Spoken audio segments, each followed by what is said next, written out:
Assalamu alaikum. How are you all?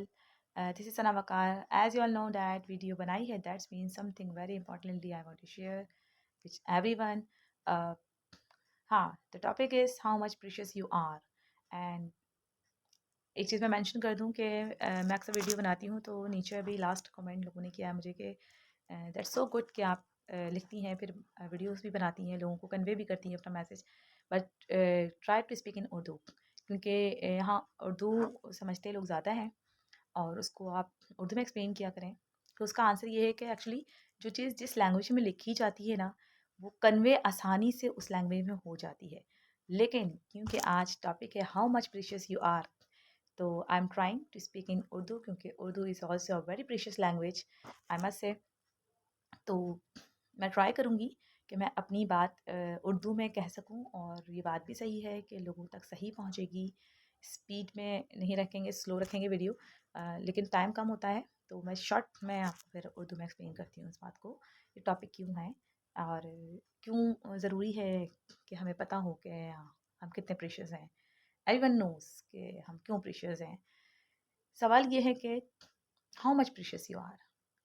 क्या एक छोटे बच्चे को पता है कि how much precious he is और शी इज़? क्या एक बुड्ढे को पता है कि how much precious he is और शी इज़? क्या आपको और मुझे पता है कि मैं कितनी प्रीशियस हूँ? नहीं, अक्सर ऐसा होता है कि हम लोगों को बड़ी आसानी से अवेलेबल हो जाते हैं। चाहे वो माँ-बाप हों, चाहे वो बहन-भाई हों, चाहे वो हस्बैंड-वाइफ हों, चाहे वो कोई रिलेटिव्स हों, चाहे पड़ोसी हों, चाहे वो दोस्त हों।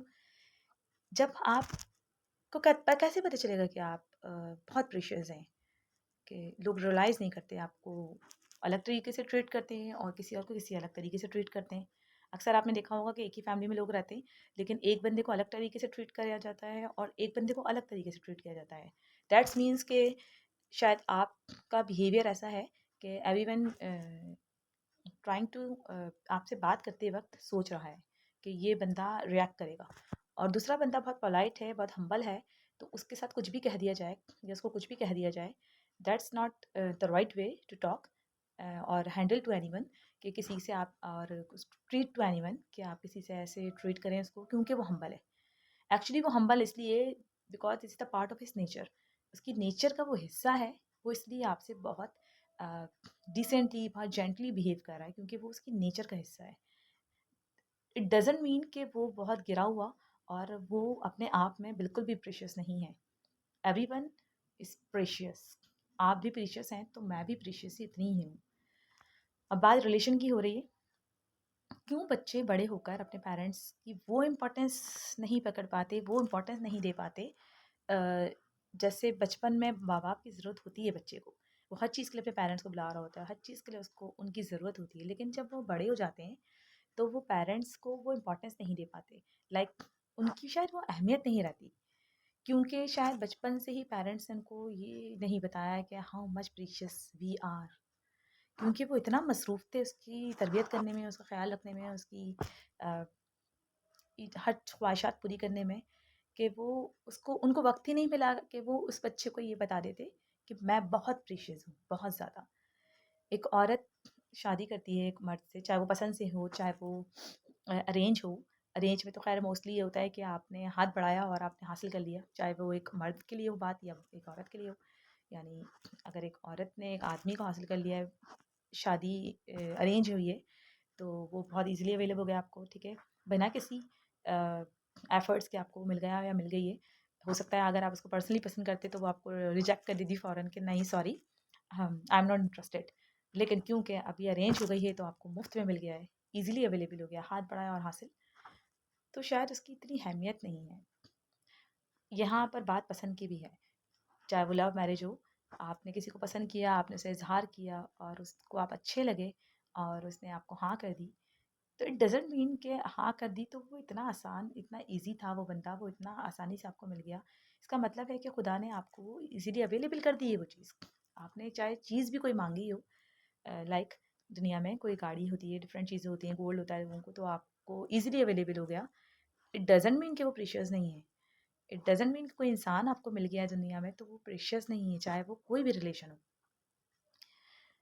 हर इंसान बहुत प्रीशियस है अपने आप में। और इस बात की ज़मानत उसकी एजुकेशन नहीं देगी, उसकी शक्ल नहीं देगी, उसका लिबास नहीं देगी। वो खुद अपने अंदर प्रेशियस है, हर इंसान, चाहे वो माँ-बाप क्यों ना हों।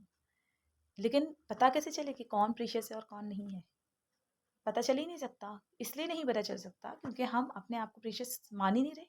हम कभी अपने इस कॉम्प्लेक्शन में आ जाते हैं कि हम अच्छे नहीं हैं शक्ल में, तो यार अब मैं कैसे प्रेशियस हो सकती हूँ? मेरे पास एजुकेशन नहीं है, मैं कैसे प्रेशियस हो सकती हूँ? और मैं घर में शायद सबसे छोटी हूँ, तो मैं कैसे प्रेशियस हो सकती हूँ? और ये जिससे मेरी शादी हुई है, वो इंसान इतना वेल सेटल्ड है, स्मार्ट है, और मुझे मेरे पेरेंट्स ने ईज़िली मेरे मेरे लिए ये बंदा मिल गया है मुझे, तो मैंने उससे शादी कर ली है। तो मेरी किस्मत बहुत अच्छी है, और मेरी किस्मत में ये आ गया है। तो ये तो मुफ्त में मिल गया है, तो मैं कौन सी इतनी प्रेशियस हूँ कि मुझे ये मिल गया, तो मैं इसके नीचे इसके साथ इतनी गिर के बात करूँगी, इतनी हम्बल हो जाऊँ। या फिर कोई मर्द ये सोच रहा है कि मैं तो इतना अच्छा नहीं हूँ, इतनी खूबसूरत मुझे बीवी मिल गई है, वो इतनी पढ़ी लिखी मुझे बीवी मिल गई है, और मैं चाहता तो शायद ये मुझे लिफ्ट ना कराती, लेकिन अरेंज में ये मुझे मिल गई है, या लव में मेरी कोई बात इसको पसंद आ गई है, तो इसने ये मुझे हासिल हो गई है। मैं वरना कहाँ, ना मेरी शक्ल है, ना मेरी आदत ऐसी हैं, ये मुझे मिल गई है। तो क्योंकि ईज़िली अवेलेबल हो गई है आपको कोई चीज़, तो उसकी अहमियत ख़त्म हो गई। जो चीज़ हमें मिल जाती है ना, यानी आज मुझे गाड़ी चाहिए, तो मुझे आज वो गाड़ी मिल गई है। दैट्स मीन्स कि अब उसकी वैल्यू ख़त्म हो गई मेरी नज़र में, ठीक है? अब मुझे नेक्स्ट 2 ईयर्स के बाद कुछ और चाहिए, क्योंकि उसकी जो वेल्थ थी ना, उसकी वैल्यू थी ना, वो मेरी नज़र में कम हो गई। तो ये जो सोच है ना, बड़ी ख़तरनाक सोच है। कभी-कभी ये चीज़ें फ़ायदेमंद नहीं होती हैं, बड़ा नुकसान हो जाता है आपका, बड़ी प्रॉब्लम में आ जाते हैं आप, जब आप इन चीज़ों को इम्पोर्टेंस देना शुरू कर देते हैं। घर में बैठे हैं पेरेंट्स, उनको प्रीशियस समझने के बजाय आप दूसरों के पेरेंट्स को इम्पोर्टेंस दे रहे होते हैं, और उनकी हवाले दे रहे होते हैं कि वो अ, देखा है आपने उनके पेरेंट्स को क्या करते हैं, अपने पेरेंट्स के अपने बच्चों के लिए देखा है आपने उन्होंने क्या-क्या किया है।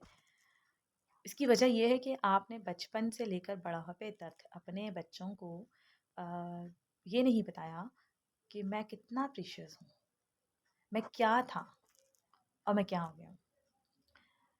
सॉरी टू से, कोई मुझे रूड कहे या इस बात पे कोई मुझे ये कहे कि मैं शायद थोड़ा-सा हार्श बिहेव कर रही हूँ। मैं अपने बच्चों की तरबियत के साथ-साथ उनको मैं डेली बताती हूँ, आई एम सो प्रीशियस, और मैं तुम्हें आसानी से अवेलेबल हो गई हूँ एज़ अ मदर, क्योंकि किस्मत ने तुम्हें मिलाया मुझसे। और हो सकता है कि तुम इतने प्रीशियस हो कि मुझे किस्मत ने मुफ्त में दे दिया हो, और तुम अपनी लाइफ में पता नहीं क्या-क्या करने वाले हो। फ्यूचर के पायलट हो, फ्यूचर के साइंसदान हो, फ्यूचर के कुछ भी हो सकते हो तुम, और मुझे ईज़िली अवेलेबल हो गया एज़ अ चाइल्ड। तो तुम भी बहुत प्रीशियस हो और मैं भी बहुत प्रीशियस हूँ। मुझे नेग्लेक्ट करने की या मुझे नीचे दिखाने की कोशिश भी मत करना, क्योंकि मैं अपने आप में बहुत प्रीशियस हूँ, कभी भी ज़िंदगी के किसी भी हिस्से में। क्योंकि मैं जो कर रही हूँ, ये मेरे फ़राइज़ में तो शामिल है, लेकिन ये मेरी मोहब्बत में भी शामिल है। ये जो भी कुछ किया है मैंने, गिर के या मजबूरी में नहीं किया है, मोहब्बत में किया है। और अगर मेरी मोहब्बत की कदर नहीं है, चाहे वो मेरी औलाद ही क्यों ना हो, चाहे वो मेरे बहन-भाई क्यों ना हो, चाहे वो मेरा हस्बैंड ही क्यों ना हो, मोहब्बत की कदर नहीं है उनको मेरी, तो I am not available for them. मैं नहीं हूँ उनके लिए अवेलेबल, चाहे वो कोई भी हो इस दुनिया का इंसान। देखिए, इस सोच में कोई प्राउडनेस नहीं है, इस सोच में वैल्यू देने की बात है। किसी को ज़्यादा और किसी को कम नहीं होती, वैल्यू वैल्यू होती है, और हर इंसान की बराबर होनी चाहिए, इक्वल। ठीक है ना? अल्लाह ताला ने दुनिया में हर चीज़ में म्याना रवि रखी है, बैलेंस्ड। जब दुनिया में हर चीज़ बैलेंस्ड है, तो why not in humans? Relations में क्यों नहीं है? रिश्तों में क्यों नहीं है? चीज़ों में क्यों नहीं है? तो चीज़ों को आप बैलेंस रखें, कि चीज़ों को आप ऐसे कैसे हो सकता है कि कोई रिश्ता बहुत इंपॉर्टेंट है, कोई नहीं है। हर रिश्ता बहुत इंपॉर्टेंट है, हर चीज़ बहुत इंपॉर्टेंट है। जिन चीज़ों को हो सकता है शायद जो लोग आपके लिए ईज़िली अवेलेबल हो जाते हैं ना, शायद वो ज़्यादा प्रीशियस होते हैं। क्योंकि जब आप उनको आवाज़ देते हैं किसी काम के लिए, किसी मसले में, तो वो भाग कर आते हैं। लेकिन कुछ लोग ऐसे होते हैं जिनको आप आवाज़ देते हैं, बुलाते हैं, पुकार रहे होते हैं, लेकिन वो नहीं आते। तो आपके दिमाग में होता है कि नहीं यार, ये बहुत बिज़ी है, इसके पास टाइम नहीं होता, या आ गया है वो ही बड़ी मेहरबानी है। लेकिन उसी के मुकाबले में एक दूसरा इंसान आवाज़ देकर, आपने आवाज़ दी और वो भाग कर आया आपके लिए, इट डज़न्ट मीन कि उसकी कोई वैल्यू नहीं है। उसकी भी एक वैल्यू है, यानी मेरी नज़र में वो ज़्यादा प्रेशियस हो गया एज़ कम्पेयर टू उसके कि जिसको 50 दफ़ा मैंने बुलाया, और वो नहीं आया। मैंने 50 दफ़ा उससे कहा कि मैं मिलना चाहती हूँ या मैं आपसे बात करना चाहती हूँ, लेकिन वो नहीं आया, या मैं टाइम लेना चाहती हूँ आपसे, लेकिन वो नहीं आया। ठीक है, तो वो मेरे लिए प्रीशियस कैसे हो गया? उसके मुकाबले में मैं किसी एक ऐसे इंसान को आवाज़ देती हूँ, शायद वो ना अननोन हो सकता है वो मेरे लिए इतना इम्पोर्टेंट ना हो, शायद वो मेरी लाइफ में कोई ऐसी अहमियत ना रखता हो, लेकिन मेरी एक आवाज़ पे भाग कर आ जाता है। चाहे वो कोई भी दोस्त हो सकता है, आपके बहन भाई हो सकते हैं, या बहन भाइयों में भी आपके बहुत सारे बहन भाई होते हैं, तो एक बहुत ज़्यादा आपको इम्पोर्टेंट देता है, एक कम इम्पोर्टेंस देता होता है, तो मे बी उनमें से आप जो है वो डिफरेंस कर रहे होते हैं कि यार क्योंकि ये तो बस ऐसे ही है इसलिए आ जाता है ना, इट डजंट मीन कि वो ऐसे ही आ जाता है आपको, इसकी नेचर ऐसी है कि वो आ जाता है, उसकी बिहेवियर ऐसा है कि खैर, आज आप लोग खुश हो जाएंगे क्योंकि आज मैंने पूरी वीडियो उर्दू में बनाई है, और जब हम बात करने लगते हैं वाकई Urdu is a very precious language, you know, जिसमें आप अपनी बात बड़े अच्छी तरीके से कन्वे करते हैं लोगों को, बड़ी अच्छी तरीके से। जो मैंने लिखा था उसको मैं इंग्लिश में कोट में मैं आपको नीचे कमेंट्स में या फिर मैं नीचे टैग कर दूंगी, जो इंग्लिश में था इसका एक मैं जो लिखा था, लेकिन इसको उर्दू में एक्सप्लेन करना बहुत ज़रूरी था, क्योंकि जो आप इंपॉर्टेंस नहीं देते ना अपने पेरेंट्स को, अपने बहन भाइयों को, अपने घर पेरेंट्स को इंपॉर्टेंस देना शुरू करें, दूसरों के पेरेंट्स से अपने पेरेंट्स को कंपेयर ना करें। उन्होंने डेफ़िनेटली आपके लिए बहुत कुछ किया होगा और डेफ़िनेटली वो करते रहे होंगे, और आपको नहीं मालूम कि क्या थे वो अपनी यंग लाइफ में। पता नहीं क्या चीज़ आपको मिल गई है, आपको मालूम ही नहीं है। दुनिया की शायद सबसे प्रीशियस मखलूक आपके साथ है, वो माँ-बाप की शक्ल में और बहन-भाइयों की शक्ल में, या फिर बीवी की शक्ल में, या फिर बच्चों की शक्ल में। बच्चों को भी लोग कर देते हैं अपने मतलब इतना इम्पोर्टेंस देते हैं, इतना वैल्यू नहीं देते कि उसका बच्चा कितना देखो इंटेलिजेंट है। हो सकता है आपका बच्चा पढ़ने में कम हो, शक्ल में इतना अच्छा ना हो, लेकिन वो प्रीशियस है क्योंकि वो आपके पास है। जो चीज़ आपके पास है वो प्रीशियस है, और आपके पास सबसे पहले आप खुद हैं। अपने आप को प्रीशियस समझना शुरू करें, अपनी इंपॉर्टेंस समझना शुरू करें, प्राउड ना फील करें।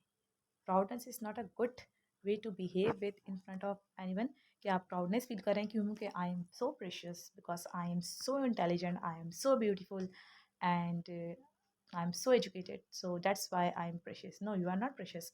अगर आप बहुत एजुकेटेड हैं, इट्स कोई ऐसी बात नहीं है कि अगर आप इस बात प्रेशियस, तो वो है कि जो इंसान को इंसान समझे और इंसानियत को इंसानियत।